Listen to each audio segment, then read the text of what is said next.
Baik, terima kasih kepada moderator Ibu Rehan atas waktu dan kesempatannya. Bismillahirrahmanirrahim. Assalamualaikum warahmatullahi wabarakatuh.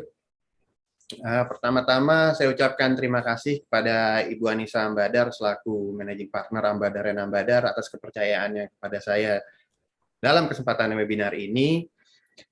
Yang kedua, saya ucapkan juga terima kasih kepada Bapak Ahmad Rifadi yang sudah meluangkan waktu berharganya atas webinar kali ini, Bapak. Ya, sama-sama.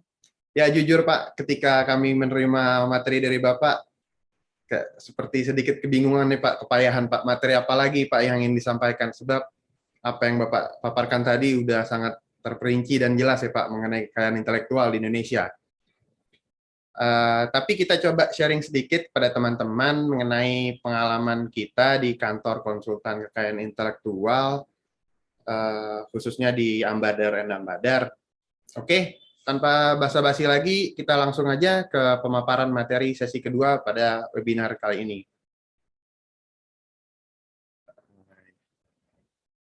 Sedikit profil perusahaan kami. Kami adalah Ambadar and Ambadar, sudah berdiri sejak tahun 1965 yang didirikan oleh Bapak Tutun Ambadar almarhum dan memfokuskan dirinya pada bidang kekayaan intelektual, dan pada saat ini kami beralamat di Jalan Proklamasi nomor 79 Jakarta Pusat. Next. Kita coba bahas manfaat perlindungan KI, kenapa KI perlu didaftar.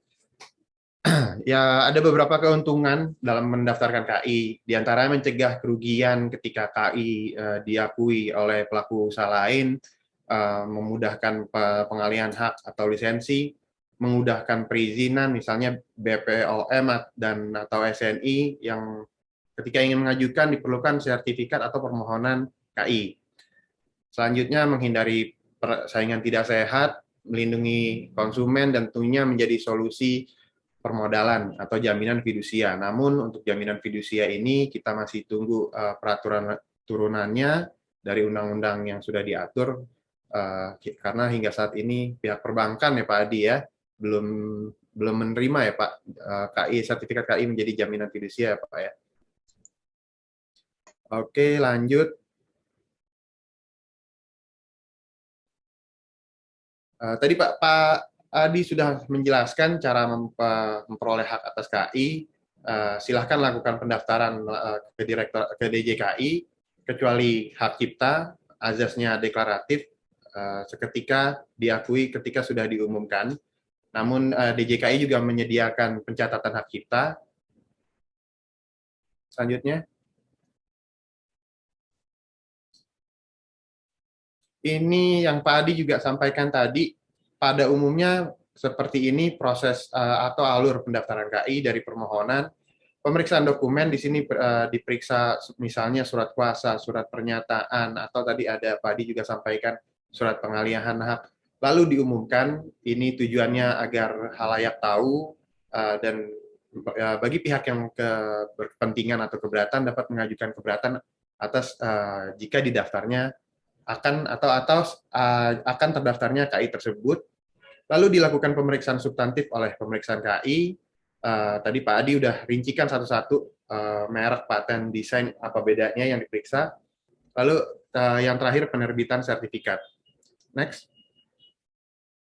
Nah, sifat perlindungan KI adalah first to file system. Jadi siapa yang terlebih dahulu mengajukan maka ia yang berhak mendapatkan perlindungan. Azasnya teritorial, jika didaftarkan atau diajukan permohonannya di Indonesia, maka hanya di Indonesia berlaku pendaftaran KI-nya. Tapi cara pemeriksaannya juga tidak melulu menggunakan database di Indonesia ya Pak Di ya. Misalnya paten, pemeriksaan paten. Diajukannya paten di Indonesia, namun dilakukan pemeriksaannya secara internasional. Namun tadi Pak Di untuk merek juga disampaikan, untuk merek memang menggunakan database lokal, tapi tidak menutup kemungkinan atas merek terkenal, misalnya nama artis terkenal itu ditolak berdasar walaupun mereknya tidak terdaftar di Indonesia ya Pak ya. Next. Nah, Dalam melakukan pemeriksaan, pemeriksa pada kantor merek menjadikan 3 dasar ini. Jadi bagi teman-teman yang ingin mengajukan permohonan pendaftaran merek, ada baiknya memahami dulu daya pembeda dalam merek. Ada 3, daya pembeda yang kuat, daya pembeda yang lemah, dan bahkan tidak mempunyai daya pembeda. Selanjutnya, oke, ini fanciful atau tadi Pak Adi katakan murni karya cipta, murni hasil buah pikiran, Google, Kodak. Ini belum ada yang pihak lain yang atau tidak memiliki arti, ini diajukan permohonan pendaftarannya, ini memiliki daya pembeda yang kuat. Yang kedua, arbitrary, kompas kita tahu penunjuk arah, tapi bukan untuk barang penunjuk arah. Mungkin ada yang suggestif, di sini ada Panther, ada Jaguar, ini menunjukkan seberapa kuat atau seberapa cepatnya barang yang diajukan permohonan pendaftarannya. Ini ketiga yang memiliki daya pembeda kuat. Selanjutnya, daya pembeda lemah. Biskuit lezat untuk produk biskuit. Ini deskriptif. Jadi, barang yang diajukan dengan merek yang terdaftar, ini barang menjelaskan merek yang diajukan permohonan pendaftarannya. Ini salah satu contoh permohonan merek yang tidak bisa didaftar. Lalu misalnya contoh lain, wangi untuk parfum, bersih untuk sabun katakan. Yang terakhir yang paling lemah adalah tidak mempunyai daya pembeda. Tadi Pak Adi sampaikan kopi untuk kopi walaupun dengan bahasa lain. Lanjut. Merek menggunakan logo terkenal juga berpotensi ya teman-teman sekalian dan Pak Adi tadi juga Pak Adi sampaikan dimodifikasi sedikit, tapi jika pada pokoknya terlihat tampilan dan fonetiknya, visualnya memiliki persamaan pada pokoknya atau keseluruhannya dengan merek terkenal, tentunya pemeriksa akan menolak suatu permohonan pendaftaran merek tersebut. Lanjut. Nah, memang pada dasarnya azasnya adalah teritorial, namun Indonesia sudah banyak meratifikasi peraturan internasional, misalnya dalam bidang merek di tahun 2016 kita ubah yang terakhir ya Pak ya, menjadi undang-undang yang 2016 ini dan mengakui adanya pendaftaran internasional, yaitu melalui Madrid Protocol. Selanjutnya, tips dan cara mendaftarkan KI. DJKI sudah menyediakan platform untuk menelusuri berbagai macam KI. Ini dapat diakses di PDKI sesuai alamat yang ditampilkan di layar. Jadi sebelum diajukan permohonan pendaftaran KI, disarankan melakukan penelusuran terlebih dahulu agar tidak ada masalah di kemudian harinya. Yang kedua, untuk melakukan pendaftaran, DJKI juga semuanya permohonan diterima secara online, dapat diajukan mandiri oleh teman-teman sekalian, atau juga bisa melalui konsultan KI terdaftar. Ini ada linknya, list konsultan KI terdaftar yang diakui oleh DJKI. Oke, selanjutnya kita di sini ada 2 profesi yang terkait dengan kekayaan intelektual di non DJKI ya Pak ya. Untuk konsultan KI kita yang bertugas mewakili klien untuk melakukan penelusuran, pengajuan permohonan, serta komunikasi lanjutan dengan DJKI. Yang kedua ada pengacara KI, tugasnya mewakili dan atau mendampingi klien baik di dalam maupun di luar pengadilan. Lanjut. Konsultan KI baru diatur sebelumnya pada PP nomor 2 tahun 2005, ini ada PP 100 tahun 2021, baru saja disosialisasikan 2 hari yang lalu. Konsultan kekayaan intelektual adalah orang yang memiliki keahlian di bidang kekayaan intelektual dan terdaftar sebagai konsultan kekayaan intelektual, serta secara khusus memberikan jasa di bidang pengajuan dan kepengurusan permohonan kekayaan intelektual, diatur dalam pasal 1 ayat 1-nya. Lanjut. Syaratnya sebelumnya masih sedikit. Ini kita udah sajikan syarat konsultan KI menurut PP 100 tahun 2001, yaitu warga negara Indonesia dan bertempat tinggal di Indonesia, bertakwa kepada Tuhan Yang Maha Esa, sehat jasmani dan rohani, berijazah paling rendah sarjana S1, berusia paling rendah 25 tahun, lanjut, bukan aparatur sipil negara, telah mengikuti pelatihan konsultan KI, telah lulus ujian konsultan KI, ini juga yang baru, magang 24 bulan berturut-turut di kantor konsultan KI, dan tidak pernah dipenjara dengan ancaman minimal 5 tahun. Selanjutnya.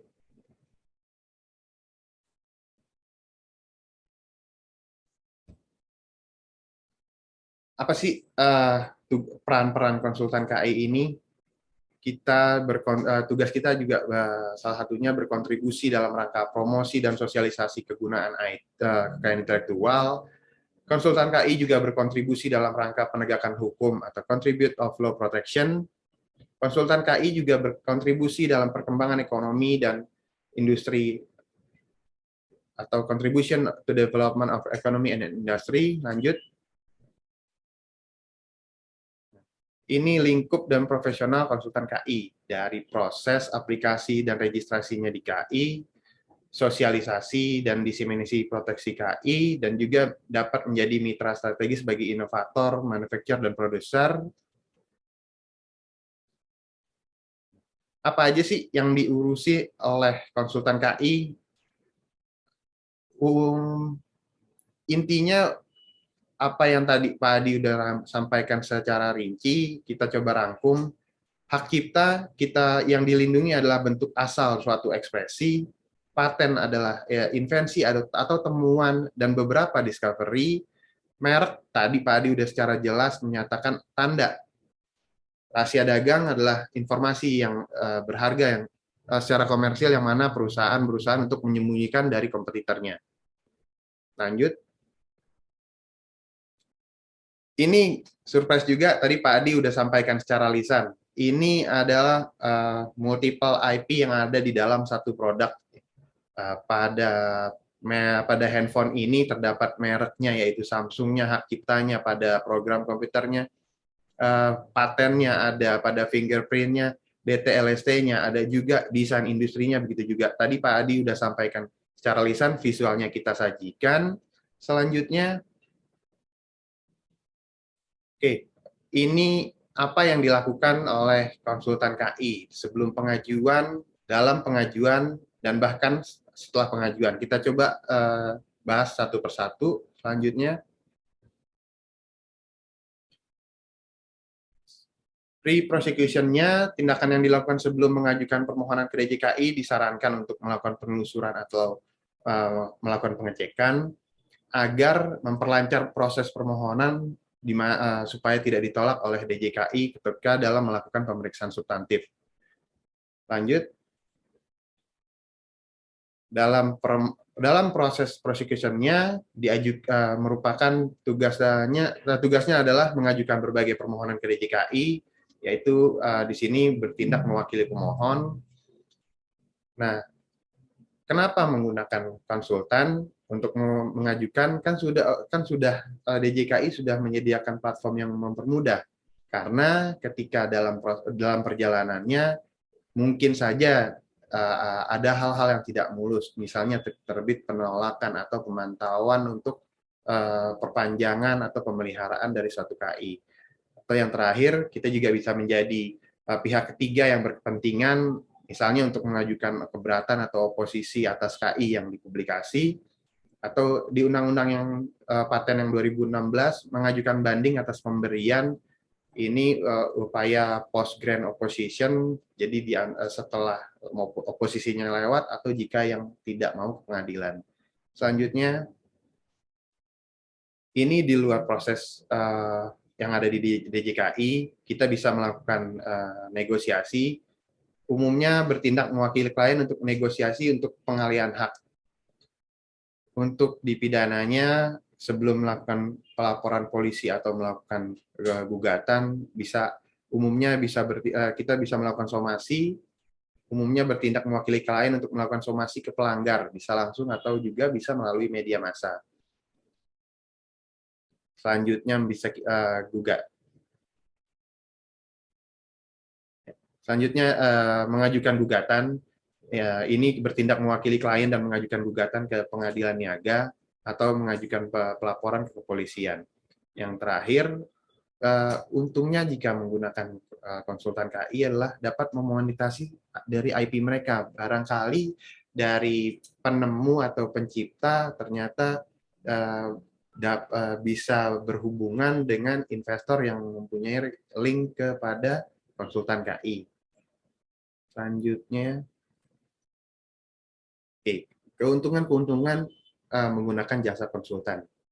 Tepat pengklasifikasian. Katakan kita menemukan satu benda.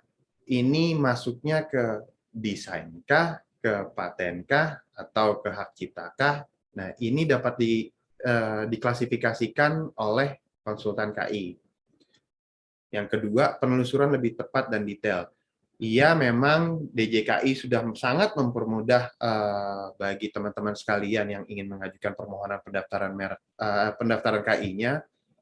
Namun apa yang kita cari, katakan saya ingin mendaftarkan merek Nabil.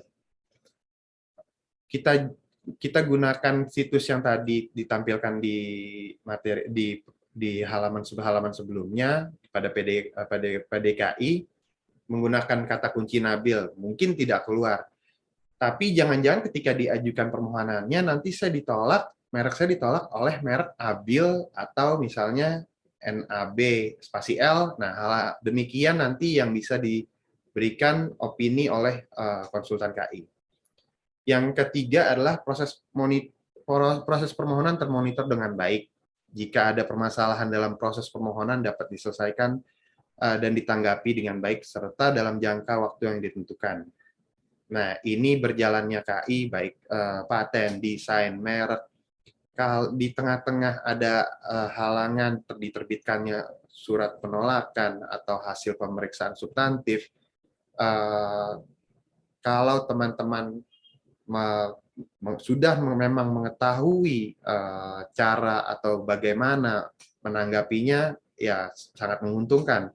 Tapi banyak dari kita semua yang belum memahami, apalagi jangan sampai jangka waktunya dilewatkan.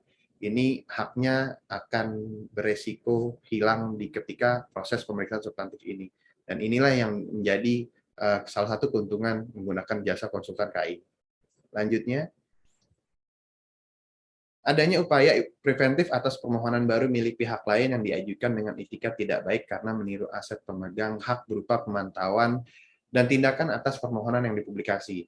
Jadi ada beberapa kantor konsultan KI yang mempunyai satu divisi tertentu yang mengawasi KI-KI yang sedang dipublikasi dan ditemukan atau diasumsikan KI tersebut memiliki tiket baik karena diajukan meniru milik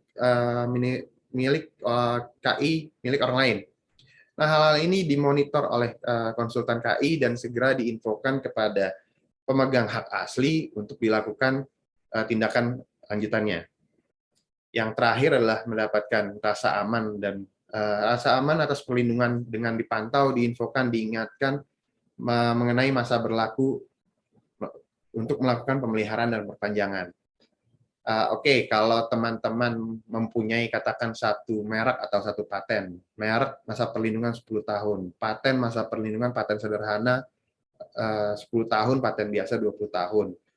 Kalau satu merek, kalau teman-teman ternyata bisnisnya meledak dan menjadikan merek atau patennya banyak, teman-teman udah nggak bisa lagi menghandle hal itu sendiri.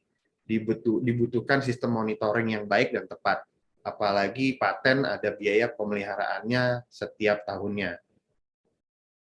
Nah, inilah keuntungan menggunakan jasa konsultan KI. Selanjutnya. Oke, ini seperti yang tadi, kemungkinan monetisasi aset akan lebih besar antara pemilik dengan distributor atau bahkan dengan investor. Yang terakhir, mendapatkan rasa aman jika ada permasalahan baik di DJKI, kepolisian, bahkan di pengadilan, karena didampingi oleh pihak yang berkompeten di bidangnya. Karena pada dasarnya umumnya kantor konsultan KI memiliki juga pengacara di bidang KI, sehingga bukan hanya dapat mendampingi di DJKI, tapi juga di kepolisian, bahkan di pengadilan. Selanjutnya, sedikit membahas sengketa kekayaan intelektual. Lanjut. Ada perdata, ada pidana. Untuk perdata, upayanya adalah gugatan pembatalan ganti rugi. Untuk pidana, jika ditemukan bukti permulaan yang cukup, bisa dilaporkan ke PPNS atau penyidik pegawai negeri sipil, atau juga bisa dilaporkan ke kepolisian setempat. Lanjut. Ini adalah alur perdata dan pidana. Kalau perdata, akhirnya nanti akan disidangkan di pengadilan niaga. Kalau pidana, bukan di pengadilan niaga, tapi di pengadilan negeri. Lanjut. Ini adalah Asosiasi Konsultan Kekayaan Intelektual. Untuk lokalnya ada AKHKI. Untuk internasionalnya ada AIPPI, dan juga INTA. Baik, mungkin terakhir silakan hubungi kami di Jalan Proklamasi nomor 79 Menteng, Jakarta Pusat, atau melalui email, atau mengunjungi website kami jika ada pertanyaan lebih lanjut, atau mungkin masih ada waktu untuk Q&A. Saya kembalikan ke moderator. Terima kasih, Ibu moderator dan teman-teman sekalian. Ya, terima kasih atas materinya, Bapak Nabil. Seperti yang barusan disampaikan oleh Bapak Nabil, bahwa kita sekarang masuk ke sesi tanya-jawab untuk pertanyaan-pertanyaan yang sudah ditanyakan oleh para peserta. Ada banyak pertanyaan, dan kita berterima kasih juga kepada para peserta yang telah sangat antusias ingin bertanya kepada kedua pemateri. Sekarang kita akan memasuki sesi tanya-jawab. Yang pertama, pertanyaan ini ditujukan untuk Pak Adi, yaitu dari Ibu Kiki Rizky Anissa, terkait hak cipta, Pak. Pertanyaannya adalah, terhadap hak cipta yang dicatatkan, apakah perlindungan terhadap ciptaan tersebut sama dengan yang dicatatkan? Jadi kalau apakah sama perlindungan antara hak cipta yang tidak dicatatkan dengan yang dicatatkan? Itu yang pertama. Lalu pertanyaan yang kedua, dan terhadap suatu karya yang tercipta karena kontribusi beberapa orang, apakah setiap orang di dalamnya adalah pencipta? Misalkan, video yang diupload dalam platform YouTube. Jadi ada dua pertanyaan ya Pak. Pertanyaan pertama, apakah hak cipta yang dicatatkan dan tidak dicatatkan itu sama perlindungannya? Untuk yang kedua, apakah setiap orang yang ada dalam satu konten yang sama, seperti video YouTube, itu bisa dianggap sebagai pencipta? Silakan Pak Adi untuk dijawab. Baik, terima kasih Bu Rehan sebagai moderator. Ini merupakan pertanyaan yang menarik gitu ya. Bagaimana status perlindungan hukum antara suatu ciptaan yang dicatatkan dengan yang tidak dicatatkan. Tadi memang di depan saya sampaikan bahwa konsep perlindungan hak cipta itu adalah automatic protection. Jadi ketika suatu ciptaan diwujudkan dalam suatu bentuk yang nyata, difiksasi bahasanya itu kan, kemudian diumumkan dan dia original, maka secara otomatis dia merupakan dilindungi. Memang pembuktian pembuktian fiksasinya itu berbeda-beda terhadap semua jenis ciptaan. Kalau buku ya fiksasinya naskah, kalau lagu ya komposisi musik, misalnya kan, kalau lukisan sketsa, misalnya seperti itu, jadi memang berbeda ya.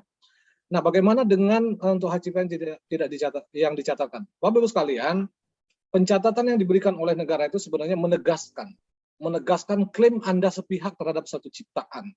Jadi ketika Anda mengklaim saya adalah seorang pengarang naskah, katakanlah ya, buku misalnya bahan ajar apa, itu kan klaim Anda sepihak gitu ya kan.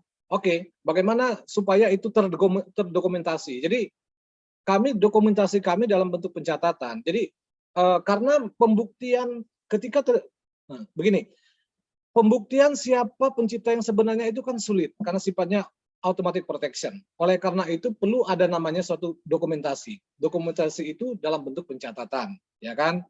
Nah, oleh karena itu, karena dokumentasi pencatatan itu merupakan dokumen yang dikeluarkan oleh negara dalam surat pencatatan, tentu kekuatan hukumnya jauh lebih kuat daripada dokumentasi Anda sepihak. Misalnya, ada orang yang secara melawan hukum, katakanlah, mencatatkan suatu hak cipta, tapi mungkin hak cipta itu bukan punya dia, ya kan? Tetapi karena memang sifatnya kami itu hanya menegaskan klaim dia sepihak, ya kami catatkan. Sementara Bapak Ibu sekalian nggak mencatatkan. Mana yang lebih kuat? Tentu saja yang lebih kuat di mata hukum adalah yang dicatatkan, ya kan? Oleh karena itu, walaupun hak cipta itu adalah sifatnya deklaratif, penting pencatatan itu. Karena ketika kami mengeluarkan, mengokekan penegasan Anda terhadap suatu surat pencatatan itu dalam bentuk surat pencatatan, maka itu hanya bisa dibatalkan melalui suatu pengadilan, melalui gugatan pembatalan ke pengadilan niaga. Jadi tetap saja di mata hukum, kalau kita bicara di mata hukum, kuatlah yang dicatatkan itu. Makanya tetap harus dicatatkan. Jadi kalau face a face berhadapan bagaimana dengan yang tidak dicatatkan? Dengan dicatat tentu saja lebih kuat yang dicatatkan, walaupun konsepnya deklaratif. Hanya saja nanti bukti-bukti yang Anda bilang tadi nggak dicatatkan, kita punya dokumentasinya, kita punya komposisinya, itu bisa alasan-alasan untuk membatalkan surat pencatatan yang sudah dicatatkan negara. Artinya hak ciptanya tidak memenuhi prinsip originalitas. Karena ternyata itu karya cipta orang lain ya. Seperti itu ya. Oke, baik. Yang kedua tadi terkait dengan bagaimana kalau umpama ternyata karya itu lahir dari yang melahirkan hak cipta itu ternyata bukan satu orang, berbagai macam orang, misalnya seperti itu. Misalnya kalau kita bicara video, mungkin video itu kan ada produsernya, ada siapa begitu. Bapak Ibu sekalian, sebenarnya dalam Undang-Undang Hak Cipta itu mengatur masalah bagaimana hak cipta yang lahir dari suatu hubungan dinas, bagaimana hak cipta yang lahir dari suatu hubungan kerja, bagaimana hak cipta yang lahir dari suatu karya ada orang yang merangkum. Pada prinsipnya, kalau umpama hak cipta itu terdiri dari beberapa bagian hak cipta seperti itu ya, maka penciptanya, pemegang hak cipta itu adalah orang yang merangkum terhadap satu ciptaan itu. Tetapi para pencipta yang misalnya menciptakan syairnya atau videonya atau apa, tetap mempunyai bagian masing-masing terhadap ciptaan itu. Jadi ketika royalti diberikan ya terhadap satu ciptaan itu ya kepada orang yang merangkum, dia tetap punya kewajiban untuk membagikan royalti itu kepada orang yang menghasilkan beberapa bagian ciptaan itu. Makanya dalam satu hak cipta itu kan kepemilikannya bisa seorang, bisa beberapa orang. Nah, tergantung kalau umpama karya itu lahir dari karya beberapa orang, maka tergantung perjanjiannya sebenarnya. Siapa yang akan di-state sebagai penciptanya, siapa yang di-state sebagai pemegang hak ciptanya, sebenarnya tergantung dari perjanjian mereka. Tetapi sekali lagi tidak menghilangkan hak bagi masing-masing orang yang melahirkan ciptaan itu, yang melahirkan bagian dari ciptaan itu. Intinya adalah kalau seperti itu adalah orang yang merangkum suatu karya itu menjadi suatu karya utuh, dia adalah pemegang hak ciptanya dengan tidak menghilangkan bagian daripada pencipta-pencipta lainnya yang dalam menghasil karya itu. Begitu, Bu Raihan. Ya, Pak. Terima kasih atas jawabannya. Itu tadi jawaban dari Pak Adi terkait dengan pertanyaan dari Ibu Kiki Rizkyanisa, dan saya pribadi merasa bahwa jawaban tersebut juga sudah bisa menjawab pertanyaan dari Ibu Kiki. Selanjutnya pertanyaan ini ditujukan untuk Bapak Nabil dari Bapak Maman Darmawan. Beliau bertanya, kalau saya mau mendaftarkan merek dengan nama artis terkenal dari luar negeri, bisa nggak sih Pak? Jadi kan bisa cepat laris tuh Pak barang saya. Silakan Pak Nabil untuk dijawab pertanyaannya. Iya, terima kasih Ibu Rehan dan Pak Maman tadi, Ibu Rehan ya pertanyaannya ya. Iya, betul. Iya, tadi udah sedikit disinggung Ibu Rehan atas permohonan pendaftaran merek yang diajukan meniru atau dengan sama persis dengan nama artis terkenal ini sudah akan ditolak permohonannya oleh DJKI dan karena menjalankan amanat dari Perintah Undang-Undang Merek dan Indikasi Geografis. Jadi nama artis terkenal seperti yang Pak Maman ingin ajukan tersebut besar kemungkinan akan ditolak permohonan pendaftarannya mereknya Pak Maman. Untuk itu silahkan berkreasi Pak Maman, menciptakan merek-merek baru yang di kemudian hari mungkin akan menjadi merek terkenal juga Pak Maman. Oke. Demikian. Baik. Baik, lalu ada lagi Pak pertanyaan untuk Pak Nabil dari Pak Diki Akbar yang bertanya, saya mempunyai bisnis membuat kue ulang tahun. Desain yang saya buat itu biasanya bergambar karakter populer seperti Angry Birds, Barney, dan SpongeBob. Saya mengambil gambar tersebut dari internet. Apakah saya melakukan pelanggaran hak cipta? Kalau memang harus izinnya kemana? Oke, ini tadi udah dibahas juga oleh Pak Adi pada sesi pertama. Iya, walaupun mengambil gambarnya tersebut dari internet, ini adalah dapat dikategorikan sebagai penggandaan. Untuk itu sudah termasuk pelanggaran dan memang seharusnya untuk hak cipta diperlukan izin dari pemegang hak ciptanya atau pemiliknya. Jadi sebelum kreasi lebih lanjut, izin kepada pemegang hak ciptanya dulu. Baik, jadi memang harus minta izin dulu ya Pak? Iya. Baik, ini karena pertanyaannya banyak ya Pak untuk Bapak Adi dan Bapak Nabil, jadi nanti kita akan coba menjawab sebanyak mungkin pertanyaan, tapi juga kita masih melihat waktu karena kita terbatas waktu, jadi kita akan mencoba menjawab seluruh pertanyaan, tapi kalau ada pertanyaan-pertanyaan yang tidak bisa dijawab, kami juga mohon maaf sebelumnya kepada para peserta. Baik, ini ada pertanyaan untuk Pak Adi. Ini dari Bapak Fadil Ahmad. Pertanyaannya adalah, jika diketahui terdapat sebuah website dengan domain.com yang dimana menjual produk dengan merek atau desain atau paten yang merupakan produk imitasi dari merek yang asli, bagaimana langkah hukum yang perlu dilakukan oleh pemilik KI tersebut? Dan apa langkah hukum yang akan dilakukan oleh pihak DJKI? Apakah pihak DJKI akan menghapus website tersebut dengan bekerja sama dengan pihak Kominfo, ataukah ada langkah hukum lainnya yang akan dilakukan oleh pihak DJKI?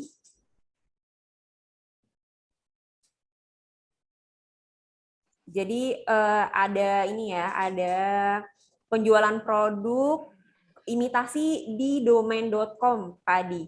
Pertanyaannya, langkah hukum yang harus dilakukan oleh pemilik KI tersebut, berarti dalam hal ini si orang yang memiliki produk tersebut sudah memiliki KI terdaftar, merek, dan bagaimana langkah hukum yang dilakukan juga oleh pihak DJKI.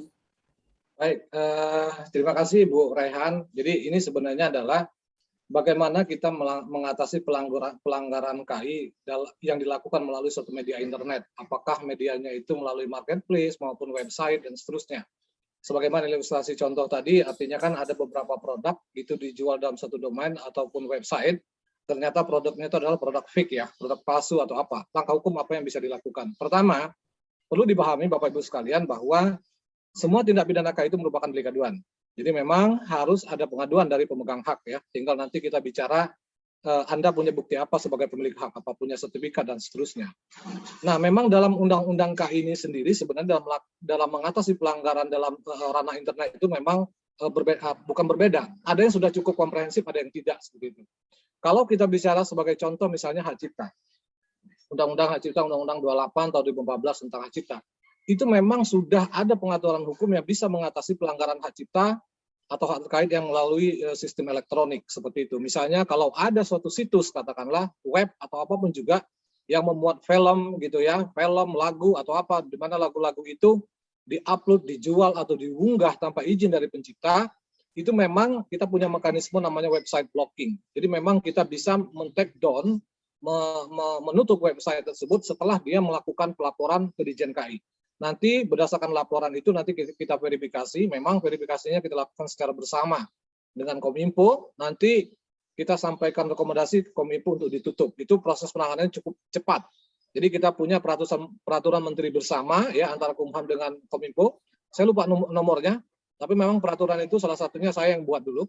Jadi kita bisa menutup website itu setelah kita lakukan verifikasi secara bersama. Bagaimana caranya kalau umpama misalnya domain yang menjual produk palsu seperti itu. Ini kemarin juga terjadi juga di kantor. Apakah bisa juga ditutup atau bagaimana?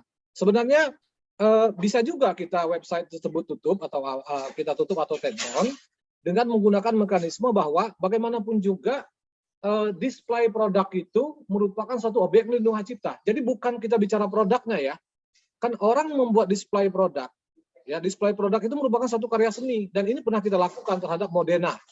Dulu pernah ada situ Modena, produk-produk Modena, kompor atau apa begitu ya. Itu ada orang yang menjual Modena itu palsu. Dan itu displaynya itu kita anggap sebagai satu karya seni yang dilindungi hak cipta. Sehingga waktu saya diminta sebagai ahli, saya bilang ini memenuhi unsur pelanggaran hak cipta. Jadi kita bukan larikan ke mereknya, kita larikan ke hak ciptanya. Kenapa? Karena display suatu produk yang ada dalam suatu internet itu merupakan satu karya seni. Sehingga itu kita larikan. Jadi based on law enforcement-nya tetap berdasarkan undang-undang hak cipta. Nah, memang dalam undang RU Desain Industri sekarang kita sedang merevisi undang-undang desain industri, ada ketentuan seperti itu. Tapi sayang desain industri belum merupakan existing law. Begitu juga dengan di undang-undang merek yang 20, ketentuan tentang penanganan pelanggaran merek dalam sistem elektronik juga tidak ada. Sehingga kita juga harus melakukan sebagai ahli itu harus melihat dari perspektif yang besar ya. Sehingga kalau saya sebagai ahli saya nyatakan itu bisa ditutup. Kenapa? Dengan menggunakan pendekatan tadi, display produk itu bisa dilindungi sebagai suatu hak cipta. Intinya harus ada pengaduan. Terkait dengan penegakan hukum offline-nya, nanti Anda tinggal laporkan. Tadi Pak Nabil ya tadi sudah menyampaikan juga. Anda bisa melakukan pengaduan kepada penyidik Polri atau penyidik PPNS. Nanti akan kita cari pengelola domainnya itu siapa.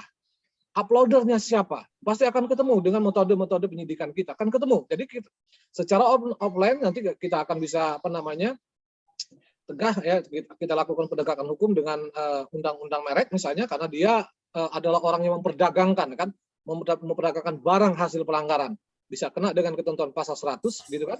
Jadi dua, websitenya bisa kita lakukan penanganan secara elektronik dan uploadernya, pengelola situsnya bisa kita tegakkan dengan undang-undang KI begitu. Demikian Mbak Rehan. Baik, terima kasih Pak Adi atas jawaban yang sangat baik. Ada lagi nih Pak Adi pertanyaan untuk Pak Adi dari Bapak Sembiring terkait hak cipta. Dia menyebutkan bahwa hasil cipta misalnya menghimpun lagu-lagu daerah. Hasil kumpulan lagu tersebut diterbitkan oleh suatu penerbit. Siapa yang memegang hak ciptanya? Apakah penerbit dapat disalahkan atau dianggap melanggar hak cipta karena sudah diterbitkan juga oleh penerbit lain? Baik, jadi begini rekan-rekan sekalian, Bu Moderator juga, sebenarnya yang dilindungi dari hak cipta itu adalah ekspresinya, ya, ekspresinya. Jadi kalau memang hasil kompilasi lagunya itu ekspresinya berbeda, maka itu bisa dilindungi sebagai suatu hak cipta yang berbeda. Jadi kalau tadi misalnya ada beberapa lagu daerah, ada berapa daerah 1, 2, 3, 4, kemudian dikompilasi oleh penerbit itu dicatatkan hak cipta. Boleh, kenapa? Karena kompilasi ciptaan itu di dalam undang-undang hak cipta itu ada pencatatan untuk objek ciptaan namanya kompilasi ciptaan. Yang kita merangkum atau mengkompilasi beberapa ciptaan itu merupakan juga adalah hak cipta yang dilindungi, namanya kompilasi ciptaan.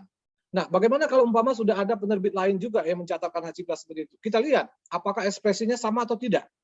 Ketika ekspresinya sama, maka kita bisa menyatakan itu adalah suatu pelanggaran. Karena key yang paling penting dari suatu ciptaan itu adalah ekspresinya. Kalau ekspresinya berbeda itu dilindungi. Kalau memang ternyata ekspresinya tidak berbeda ya, peniruan atau apapun namanya itu merupakan adalah suatu tindak pidana. Tapi ingat, saya sekali juga menyampaikan tadi beberapa hal juga, Bapak Ibu sekalian, sebenarnya banyak kita ini secara tanpa sadar gitu melakukan penggunaan karya cipta orang lain tanpa izin. Ya, misalnya kita mendownload suatu website dari internet, ya, menggunakan tadi sekaligus saya juga menjawab ini tadi ada mereview film katanya bagaimana gitu kan. Kata kuncinya Bapak Ibu sekalian, dalam tindak pidana hak cipta itu 3 unsur harus dipenuhi. Pertama adalah kita itu menggunakan tanpa hak, kemudian kita itu menggunakan hak ekonomi, kemudian itu mempunyai penggunaan secara komersial. Nah, penggunaan secara komersial ini kalau tidak terpenuhi, nggak terpenuhi sebagai suatu tindak pidana hak cipta. Jadi misal, nah saya kembali kepada lagu-lagu daerah tadi. Misalnya, pertanyaannya, apakah kompilasi lagu daerah itu dijual oleh penerbit? Kalau dijual oleh penerbit, tentu mempunyai nilai komersial, bisa memenuhi sebagai unsur tindak pidana.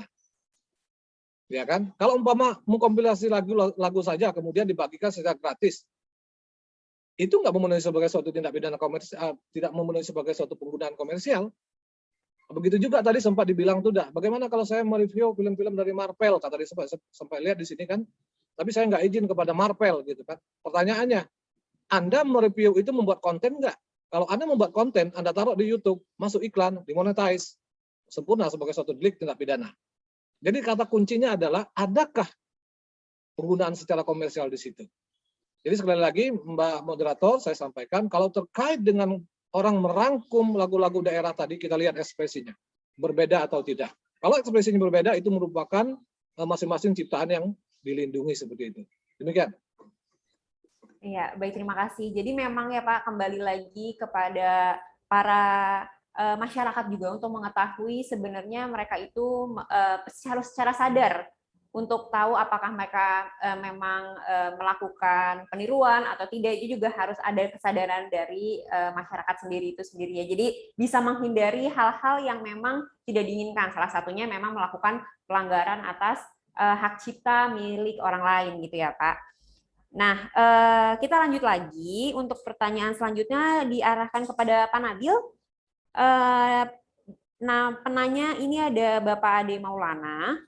Pertanyaannya, kalau misalnya konsultan menerima pengajuan merek dan ternyata sudah ada kemiripan yang jelas dengan merek lain, misalnya logo mirip McD, apakah klien itu diterima atau ditolak? Dan bagaimana cara meyakinkannya? Gitu, Pak. Oke, terima kasih Bu Rehan. Pada dasarnya, kantor kami jika menerima satu klien yang ingin mendaftarkan permohonan pendaftaran merek, kita sarankan untuk penelusuran dulu, atau jika nggak mau, kita lakukan penelusuran yang udah disediakan oleh DJKI, yaitu pada PDKI. Jika memang sudah secara nyata diketahui bahwa merek tersebut memiliki persamaan pada pokoknya atau pada keseluruhannya dengan pihak lain tadi seperti dikatakan dengan merek McD, kita sampaikan di awal bahwa kemungkinan terdaftar atas permohonan ini sangat kecil karena telah bertentangan dengan pasal sekian, kita rinci, kita uraikan. Namun hal demikian adalah kembali menjadi hak dari pemohon merek ingin mengajukan atau tidak, sebab tidak ada larangan juga, Bu Rehan, bagi seseorang untuk mengajukan permohonan pendaftaran merek apapun, tidak ada larangan. Larangan ini bentuknya adalah hasil pemeriksaan, yaitu nanti ketika diperiksa oleh pemeriksa dalam pemeriksaan substantif, hasilnya penolakan. Jadi dalam tahap awal tidak ada pelarangan ingin mendaftarkan dengan sengaja mendaftarkan merek meniru mirip pihak lain. Ya, namun demikian kami sebagai konsultan, jadi awal kami sarankan untuk sebaiknya dipikirkan dari awal atau rebranding daripada bisnisnya berjalan di pertengahan jalan disu oleh pihak yang memiliki hak, timbul perdata, timbul pidana, akan banyak lagi kerugian yang muncul ketika sudah berjalan. Demikian, Bu Rehan. Baik, terima kasih Pak Nabil atas jawabannya. Ini masih banyak ya Pak pertanyaan-pertanyaannya, jadi jangan capek dulu untuk menjawab pertanyaan-pertanyaannya karena masih banyak. Ini untuk Pak Adi, dari Pak Edrano Aprian.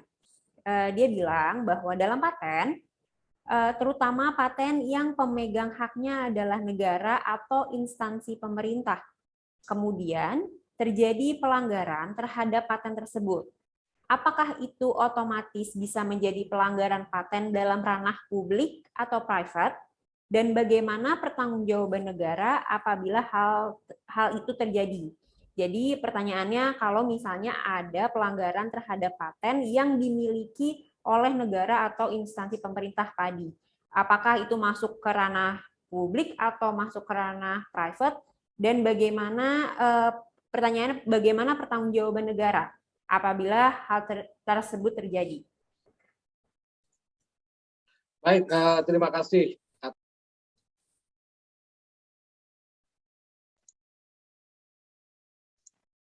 Baik, terima kasih atas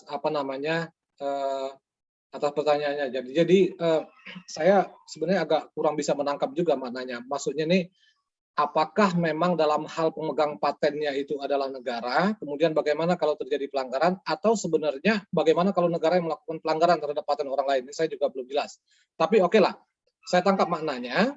Sebenarnya kalau kita bicara pelanggaran paten itu sebenarnya ada dua. Ketika orang menggunakan suatu paten produk, ya, di mana dalam produknya itu adalah dilindungi paten, atau orang menggunakan proses yang dilindungi paten milik orang lain. Saya tadi menjawab juga, saya lihat di sini ada bagaimana Pak, apakah formulasi obat juga dilindungi sebagai paten? Iya, itu dilindungi sebagai pelindungan terhadap paten proses seperti itu. Jadi pada prinsipnya itu. Jadi kalau kita bicara penegakan hukum, maka yang berhak melakukan penegakan hukum itu adalah pemegang paten, pemegang hakinya. Jadi bukan inventornya. Masalahnya inventor itu bisa sekaligus sebagai pemegang paten, bisa juga entitas yang berbeda, gitu ya kan. Nah, kalau dia adalah sebagai pemegang paten, dalam hal ini adalah negara, maka tentu negara dalam hal ini ya bisa melakukan penegakan hukum kepada orang yang melakukan melanggar paten itu.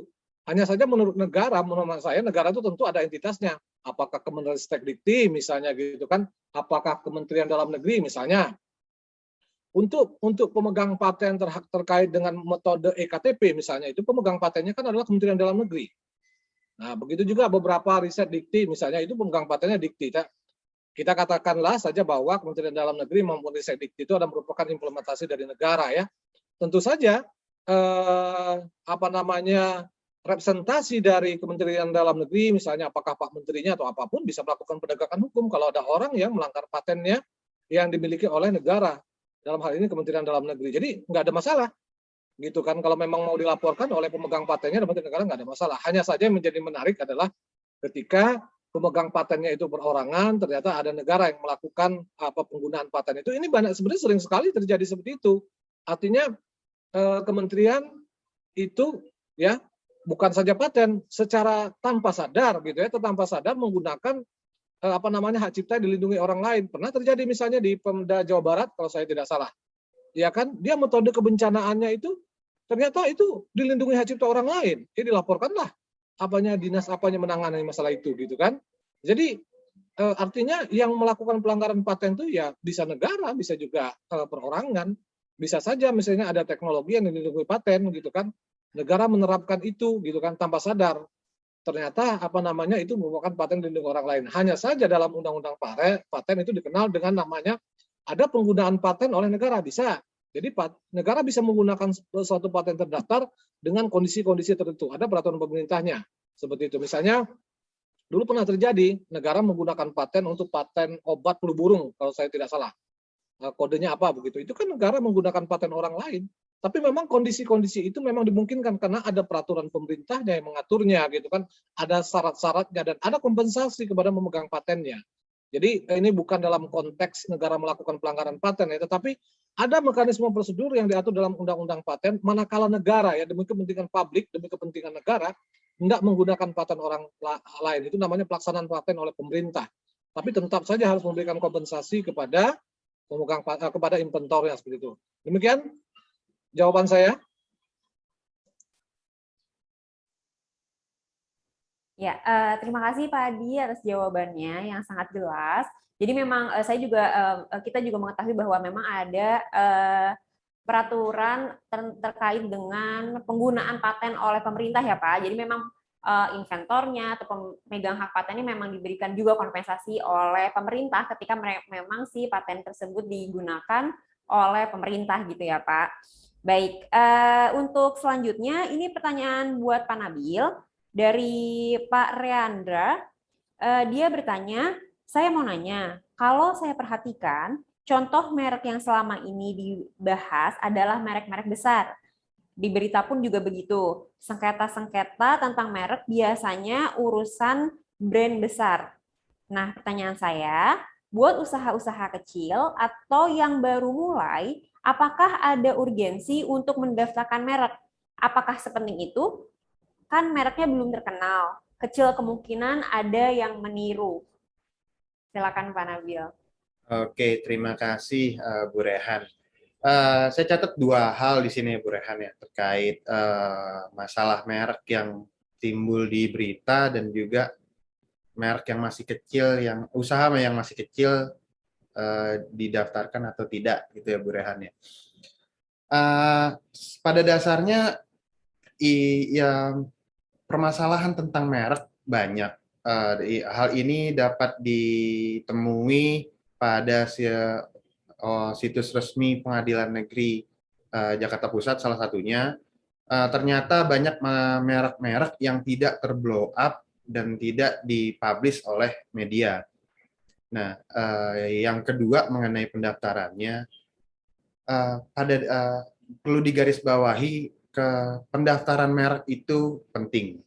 Yang kedua, tidak ada batasan atau tidak ada satu larangan merek besar atau merek kecil yang ingin diajukan permohonan pendaftaran mereknya. Yang ketiga, yang tadi kita udah bahas sedikit, adanya azas first-to-file system. Kita tidak tahu apa yang usaha yang kita jalankan saat ini 1 atau 2 bulan atau 1 atau 2 tahun kemudian menjadi usaha yang besar. Ketika kita tidak mendaftarkannya sekarang, 1-2 tahun kemudian ternyata sudah besar, dan di pihak lain yang mengetahui bahwa kita tidak mendaftar, ternyata telah mengajukan permohonan pendaftaran mereknya. Sudah barang tentu pihak DJKI akan menolak permohonan pendaftaran merek pemilik asli, padahal dikarenakan sudah adanya terdaftar merek milik pihak lain, karena hal ini diamanatkan oleh undang-undang. Oleh karena itu, merek diajukan bersamaan dengan berjalannya usaha. Terlepas usaha itu kecil atau besar. Kita tidak, sebab yang tadi, kita tidak tahu di kemudian hari usaha yang dijalankan pada saat ini akan menjadi usaha yang besar atau tidak. Demikian Ibu Rehan. Baik, terima kasih Pak Nabil atas jawabannya. Ada lagi pertanyaan yang ditujukan kepada Pak Adi dari Ibu Diah Niken Larasati. Beliau bertanya, saya mendaftarkan merek untuk perusahaan saya. Nama mereknya adalah DMS, diikuti singkatan dari DMS tersebut, yang mana adalah nama perusahaan saya. Sebelumnya, saya memang sudah cek terlebih dahulu bahwa sudah ada merek terdaftar, yaitu DMS Propertindo, di kelas yang sama. Namun, karena saya rasa selain singkatan nama tersebut, pembeda dari merek yang saat itu akan saya daftarkan dengan yang sudah terdaftar sangat signifikan, saya tetap mendaftarkan merek tersebut. Dan hasilnya tetap ditolak karena persamaan pada pokoknya.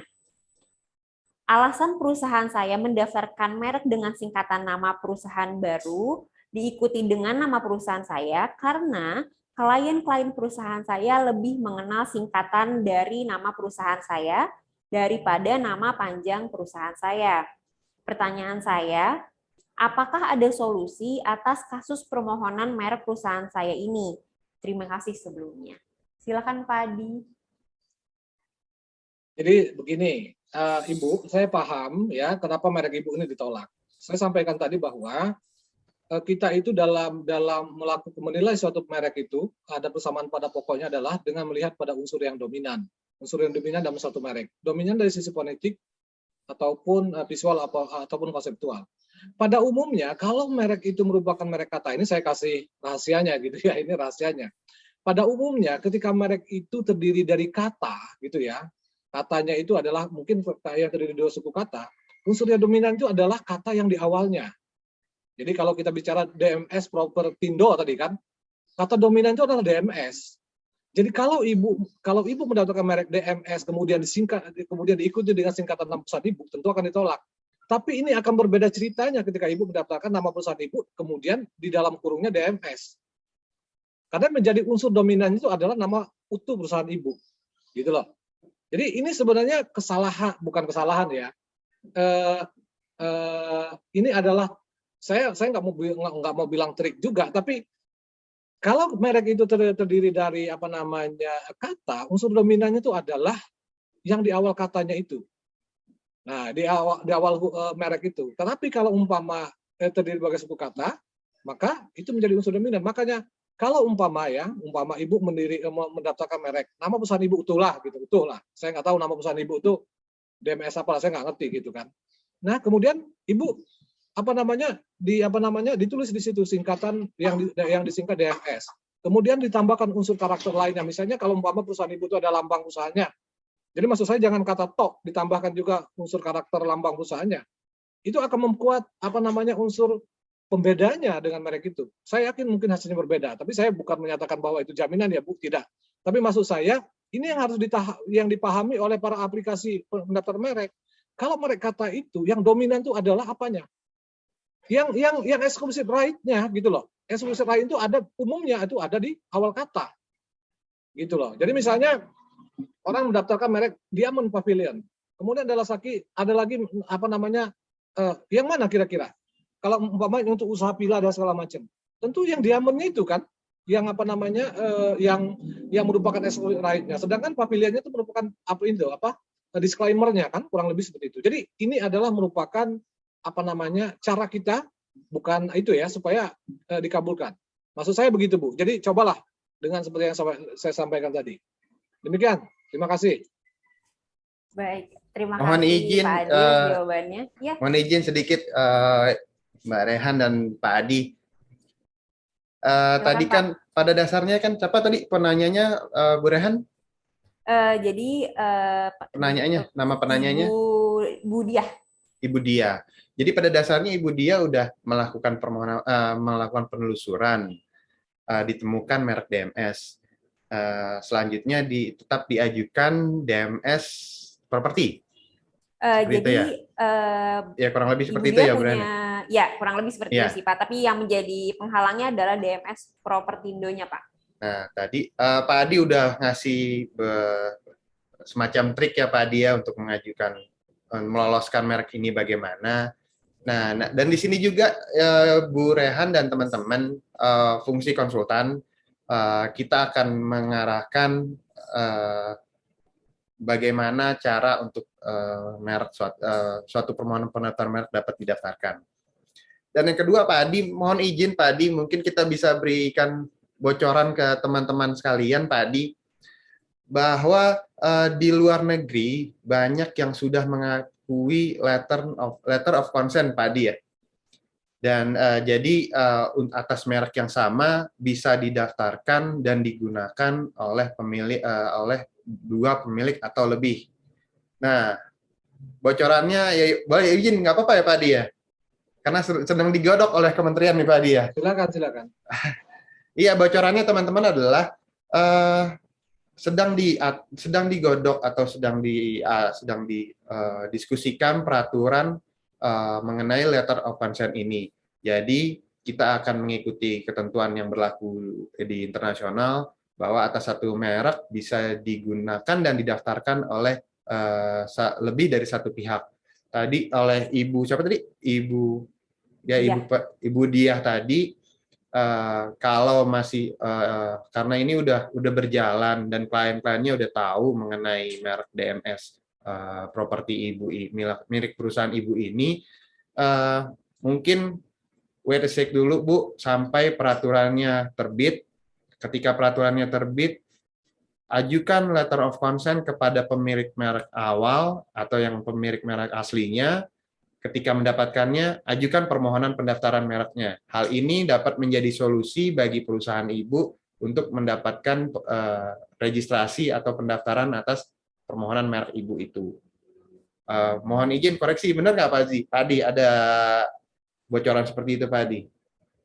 Ya, sebenarnya letter of consent sendiri itu bisa diberlakukan kalau umpama perusahaannya itu memang mempunyai hubungan usaha, misalnya antara perusahaan induk dengan anak perusahaan. Cuman kalau umpama tidak ada hubungan usaha sama sekali, ya kita takut juga ke depannya mereka sengketa juga. Oke lah, mungkin awal ada letter of consent, tapi ke depannya mereka ribut gitu kan. Ini agak berbeda kalau umpama kan perusahaan-perusahaan di Indonesia ini kan banyak holding gitu ya, masing-masing holding, tapi mereka punya entitas yang berbeda seperti itu. Nah, tiba-tiba holdingnya punya pendaftaran merek begini, kemudian anak perusahaan juga mendaftarkan merek ini. Ternyata itu bersinggungan dengan merek induk perusahaannya. Itu mungkin kita bisa melakukan letter of consent. Jadi syaratnya sendiri-sendiri mereka masih bukan, kalau saya menggunakan istilah dalam satu grup lah atau apalah istilahnya gitu. Sehingga persetujuan dari induk grupnya itu bisa menjadi salah satu alasan ketika kita mengajukan keberatan atas ditolaknya suatu merek. Itu bisa seperti itu.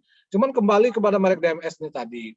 Ini kan sebenarnya yang mau kita tonjolkan ini kan sebenarnya kata DMS-nya apakah nama perusahaan yang disingkat DMS. Kan itu dulu yang harus kita jawab gitu kan. Kalau mau hemat saya sebenarnya yang mau ditonjolkan itu adalah nama perusahaannya yang inisialnya DMS kan. Sederhana. Kalau begitu ya kita tonjolkan nama perusahaannya kan gitu, jangan DMS-nya kan gitu. Nah, jadi unsur dominannya kan di situ nama perusahaan kita yang namanya bisa disingkat sebagai DMS. Nah, supaya itu ada daya pembedanya lagi dengan DMS Propertindo, ya kita harus tambahkan logo perusahaan kita. Misalnya kan kalau umpama perusahaan kita itu ekspedisi kan biasanya semua perusahaan itu punya unsur logo atau apa, ada karakteristik tertentu. Nah, ini tentu mungkin bisa menjadi pertimbangan ya, pertimbangan dari pemeriksa. Walaupun saya juga bilang, wah nanti menurut narasumber akan dikabulkan. Oh tidak juga, tetapi ini adalah apa namanya strategi Pak. Strategi gitu ya. Mungkin konsultan juga bisa menyampaikan hal-hal yang seperti itu. Terima kasih. Mungkin seperti yang tadi Pak Adi sampaikan, ada kok bisa merek Gulaku ya Pak terdaftar ya Pak ya. Nah, dengan kata tadi singkatan dari nama perusahaan ini mungkin ditambahkan dengan kreasi lain sehingga menjadi satu kesatuan pokok yang sudah intinya pada pokoknya ini sudah bukan pada DMS lagi Pak Adi ya, namun secara keseluruhan memiliki unsur daya pembeda yang kuat dengan merek yang terdaftar sebelumnya. Mungkin itu juga menjadi salah satu trik untuk meloloskan pendaftaran mereknya ya Pak Adi ya. Oke. Baik, terima kasih atas jawaban dari Pak Adi dan Pak Nabil juga. Kita waktunya sedikit lagi, tapi masih ada pertanyaan nih Pak. Untuk Pak Adi, dari Bapak Ferry Derajat, ya, beliau bertanya, dari materi yang barusan dijabarkan, software dilindungi oleh hak cipta. Namun saya pernah mendengar bahwa ada program komputer yang dapat dilindungi oleh paten. Itu bagaimana ya Pak? Mohon insight-nya. Silakan Pak Adi. Sebenarnya memang saya bilang tadi, kadang-kadang dalam suatu objek ciptaan itu memang bisa bersinggungan beberapa objek KI. Tadi Pak Nabil sudah mencontohkan handphone misalnya. Jadi kalau kita bicara software ya, software itu memang program komputer dia dilindungi sebagai hak cipta. Tapi ingat, yang dilindungi dari software itu adalah source code-nya, jadi bahasa programnya, ya bahasa programnya. Jadi kalau orang membuat satu program komputer itu tentu ada nama source code yang membuat satu program itu bisa berfungsi gitu ya kan. Itu dilindungi sebagai suatu hak cipta, source code-nya itu. Makanya kalau umpama tindak pidana program komputer itu sebenarnya gampang. Kalau orang menginstal suatu program komputer dari satu unit ke unit lain, pasti source code-nya sama, pasti pelanggaran, pasti tindak pidana. Ya, nah, itu gampang kita. Tapi berbeda kalau umpama ada suatu programmer di-hire oleh satu perusahaan membuat satu program, kemudian berhenti, kemudian membuat program itu lagi ke tempat orang lain. Bisa saja dia modifikasi source code-nya, cuma tetap itu kelihatan. Itu bisa sebagai suatu pelanggaran. Tetapi ketika program komputer itu terkait dengan fungsi, ya terkait dengan fungsinya, misalnya program komputer ini bisa berfungsi kalau dia dihubungkan dengan alat suatu tertentu, dia bisa misalnya mencetak. Nah itu kita dilindungi paten. Jadi kalau terkait dengan fungsinya dari program komputer itu dia dilindungi sebagai paten. Tapi kalau bahasa programnya, source code-nya itu hak cipta. Jadi jelas ya, kalau menyangkut dia fungsinya, berfungsi kalau umpama dihubungkan dengan unit lain, misalnya bisa ngeprint atau apa, itu adalah paten. Tetapi bahasa programnya itu dilindungi sebagai hak cipta. Jelas itu dalam undang-undang hak cipta. Gitu. Baik, terima kasih Pak Adi. Untuk pertanyaan terakhir, ini juga masih ditujukan untuk Pak Adi, dari Ibu Syahnas. Pertanyaannya adalah, apakah ada batas untuk hal-hal yang bisa dipatenkan? Misalnya, Apple mematenkan touchscreen agar tidak bisa digunakan oleh Samsung atau Oppo. Atau misalnya, Honda mematenkan teknologi wiper mobil. Itu bagaimana, Pak? Katanya batas-batas apa aja sih yang sebenarnya bisa dipatenkan? Jadi gini, kalau orang mendaftarkan suatu permohonan paten, itu kan biasanya ada namanya deskripsi. Kemudian ada klaim ya. Kita lihat apakah klaimnya ini ya sama dengan klaim paten yang sudah dipatenkan orang lain. Jadi kita melihatnya itu dari deskripsi, kemudian ada paten, ada klaimnya. Sepanjang memang dari klaimnya itu memenuhi kebaruan artinya itu belum pernah dipatenkan orang lain, gitu kan? Memang seperti disampaikan Pak Nabil tadi, memang kita searchingnya ke internasional, jadi memang kita searching ke WIPO, ke kantor-kantor paten internasional, atau belum pernah dipetunjukkan ya. Sekarang jangka waktunya 12 bulan. Itu bisa diberikan paten. Jadi artinya sepanjang patennya itu adalah baru ya, berarti bukan belum dipatenkan orang lain. Kata kuncinya adalah baru gitu kan, dan mempunyai langkah inventif ya, merupakan suatu problema solver, kemudian bisa diterapkan dalam bidang teknologi, maka itu adalah bisa diberikan paten. Jadi syaratnya baru. Jadi kalau umpama sampai sejauh mana bisa dinilai dengan baru, itu kita nggak ada ukurannya. Yang penting klaimnya itu patennya itu belum pernah dipatenkan orang lain. Nah, tapi kalau sudah merupakan pengembangan dari paten sebelumnya, ya bisa juga diberikan namanya paten sederhana. Seperti itu. Jadi sepanjang dia memenuhi tiga asas itu, baru, langkah inventif, dan bisa diterapkan dalam bidang teknologi, itu sudah bisa diberikan sebagai suatu paten. Seperti itu. Baik, terima kasih atas jawabannya Pak Adi.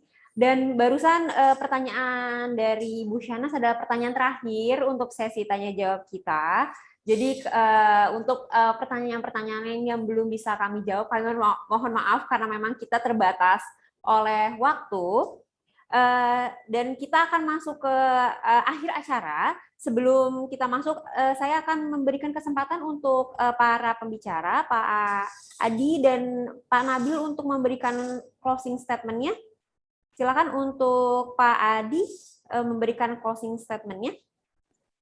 Baik, Bapak Ibu sekalian, terima kasih atas kehadirannya dalam webinar terkait dengan haki ini. Kalau kita mempunyai haki, ya apapun namanya, apakah paten, hak cipta dan seterusnya, sebaiknya catatkan ataupun Anda daftarkan, karena pendaftaran yang Anda lakukan itu, walaupun mungkin tadi belum merupakan merek terkenal atau tidak ada yang meniru, sifatnya bisa menjadi suatu defensive protection. Artinya, kalau kita mendaftarkan suatu haki, minimal melindungi haki kita itu tidak dicuri orang lain, tidak didaftarkan orang lain.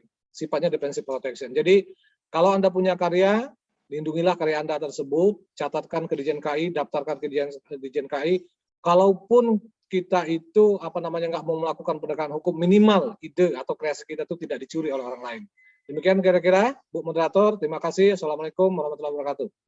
Waalaikumsalam warahmatullahi wabarakatuh. Terima kasih Pak Adi atas closing statement-nya.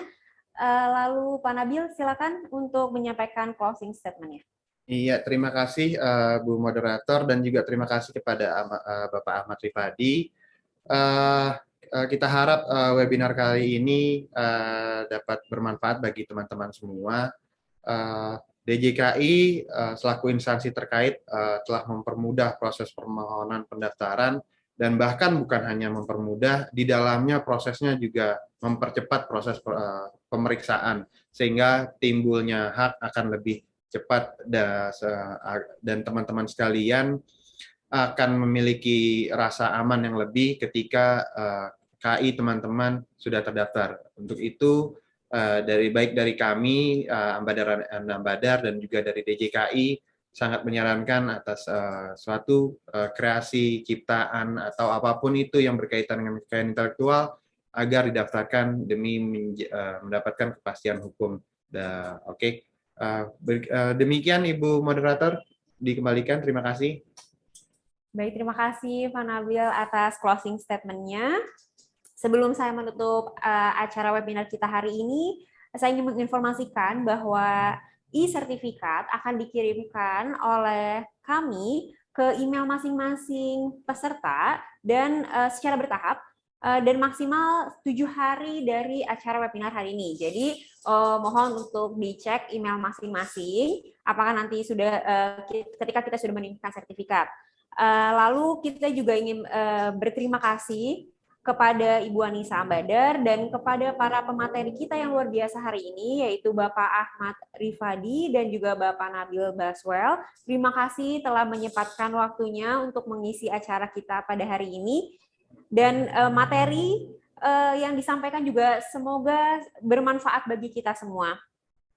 Dan informasi yang terakhir adalah bahwa untuk para peserta yang ingin melihat kembali atau tadi sempat ketinggalan melihat acara ini, webinar ini akan kami upload di channel YouTube Ambadar. Jadi Bapak dan Ibu sekalian masih bisa melihat acara webinar ini di channel YouTube Ambadar. Baiklah, saya sebagai moderator pamit undur diri dan berharap semoga kita bisa bertemu lagi di acara webinar selanjutnya dari Ambadar and Ambadar dengan tema dan pembicara yang juga tidak kalah menarik. Terima kasih. Wassalamualaikum warahmatullahi wabarakatuh. Waalaikumsalam warahmatullahi wabarakatuh.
Ambadar and Ambadar is an intellectual property law firm that was founded on September 2nd, 1965 by the late Mr. Tutun Ambadar.